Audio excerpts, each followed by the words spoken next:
1 साल बाद फिर वही दिन आ गया जिस दिन सिर्फ रथ नहीं चलता, लाखों लोगों की आस्था भी चलती है। और इस बार हम भी इस जगन्नाथ जी के रथ यात्रा में शामिल हुए। तो चलिए शुरू करते हैं। सुबह उठते ही ब्रश किया और हमेशा की तरह सबसे पहले मेरी डोरा को खाना खिलाया। लेकिन सिर्फ खाना ही नहीं, उसकी ट्रेनिंग भी चल रही है और सच बताऊं वो हर दिन और भी स्मार्ट होती जा रही है। थोड़ी देर के बाद घर से निकला क्योंकि मेरा दोस्त रवि आ चुका था। आज फेस्टिवल भी था और मेरे पास पहनने के लिए कपड़े भी नहीं थे, इसलिए हम दोनों बाइक से मार्केट के लिए निकल पड़े। 3 शॉर्ट और एक जींस ले ली। शॉपिंग के बाद रवि को घर छोड़ा और फिर हम पहुंच गए घर। नया रेडी हुआ और दोबारा बाइक लेकर आ गए रवि के पास। वहाँ से हम आगे कृष्णा मंदिर पहुंचते ही देखा हजारों श्रद्धालु पहुंच चुके थे।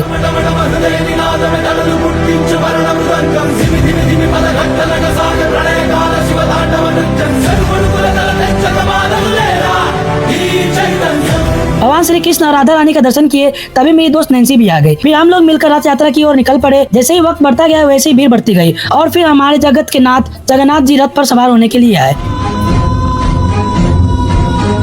परित्राणाय साधूनां विनाशाय च दुष्कृतां धर्म संस्थापनार्थाय संभवामि युगे युगे।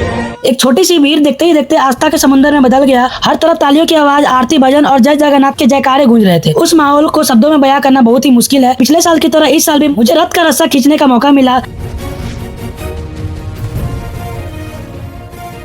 लेकिन भीड़ इतना ज्यादा था कि थोड़ी देर बाद मुझे पीछे हटना पड़ा। फिर भी उस पल का खुशी अलग ही था। उसके बाद हम भी सबके साथ भजन गाते और जय जगन्नाथ का जयकारा लगाते हुए जानकी स्थान पहुंचे।